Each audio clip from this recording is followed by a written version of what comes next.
Ano-ano nga ba ang mga sanhi ng pagbagal sa pag-charge ng mobile phone at mga hakbang sa pag-troubleshoot? Hello guys! Ang mabagal ng pag-charge ng isang cellphone ay karaniwang sanhi ng mga issue sa hardware at accessory. Katulad na lamang po ng sirang adapter, cable cord na USB at mababang kalidad. Hindi tugma na charger, marumi na charging port, mahinang pinagmulan ng kuryente, sira ang battery, mga sirang panloob na bahagi. Pangalawa po, mga issue sa software at paggamit. Katulad na lamang po ng mga application sa background. Paggamit ng cellphone habang nagcha-charge. Mga aberya sa software, luma na ang OS. Mga tampok na optimize sa pag-charge.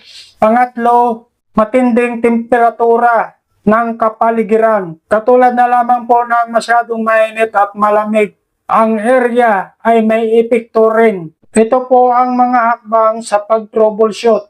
Number 1, palitan ang USB cord at adapter. Number 2, palitan ang pinagmulan ng kuryente.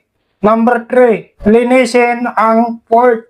Number 4, i-restart at isara ang mga application. Number 5, paganahin ang airplane mode. Yan lang po lahat guys. Sana nasundan nyo at nakatulong po sa inyo. Lalo na sa mga baguhan na hindi pa nakakalam. Hanggang dito na lang po. Bye-bye!